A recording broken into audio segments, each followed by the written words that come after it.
This has got your name written all over it. 5280's April issue is all about all things Italian. Mark Antonation, the food editor at 5280's, here to talk more about the magazine's Molto Italiano edition. Wow, thanks for coming in. Yeah, thanks for having me. Oh my gosh, this all looks so good. So what inspired you to do a roundup of Italian restaurants? Well, I noticed that there were more and more Italian restaurants opening, and it's kind of become a trend, which is great because we get so much variety now in our Italian restaurants. You know, there's the classic old school red sauce, and then the newer places representing regions of Italy. So really fun. This is one of the best looking displays we've had here for a food segment. I want to talk specifically about what's on the table, but first, I would think the hardest part about doing an article like this is choosing who gets in and who gets out. Right. So how did you choose on who actually makes the list? How hard was that? So I decided to stick with places that have opened within the last 2 years. Okay. And I ended up finding 15 restaurants within the last 2 years, and not just Denver. You know, we've got some from Boulder County, some from Vail, but mostly the metropolitan area, and just representing the variety of different styles. So, you know, it turned out pretty well in terms of how many places have opened. It made the list almost wrote itself. Good research. Yeah. When you do this research, are you eating? Yeah. Tasting and writing? Sure. Oh my God, I want He's your got the job. best job, I know, want your job.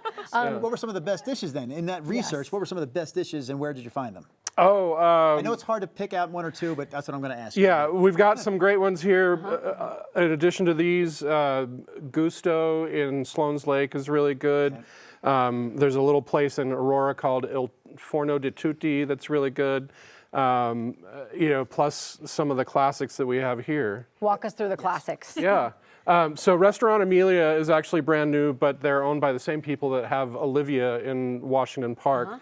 And they brought a tiramisu, but it's not just a normal tiramisu. It's got some, you know, local dairy. It's got hazelnuts in there, and then the topping is a crispy chocolate from locally owned Bibamba chocolate. And they also brought Amaro that they make there. Sorry. Oh my gosh, totally. Next. Yep, move on down. So we've got mac and cheese from Boombots. That's on 38th Avenue.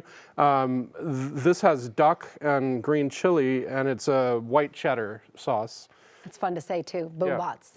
All right. You can keep going. I know a lot of the chefs behind the scenes are watching us right now behind the cameras. So I know they want to get all their food in. Homegrown Tap and Dough. They have 6 locations around the area. Their newest is in Castle Rock. They brought a pepperoni pizza with some hot honey and basil on it. The hot honey. They had to go with the hot honey. I love the hot honey. Yeah, it's on everything these days. They got the perfect, like, the little pepperonis. I like those crisp. You can actually smell them from here. They smell really good. And then in Boulder, everybody's favorite Pasta J. They brought a classic chicken parm and then a tortellini with Alfredo sauce and a couple of their jarred sauces too that you can pick up when you're there. Can I put you on the spot? If you had the perfect plate of fettuccine Alfredo, the perfect plate with a lasagna on it, or the perfect chicken parm, which are you going with? Wow, that's You know, chicken parm, because whatever you don't eat, you can take home and make a sandwich. See, he had a quick answer for that. I actually do feel like pasta dishes the next day is even better. It's like absorbed into the noodles, right? Oh, it's so And then good. if you have leftover bread too, and then you just Scarpetta is what you call them when you scoop up the sauce, right? And we get to eat all of this, which out the means, new issue, too. yeah, we're going to have to go to break to eat all of this. But where can people find the list?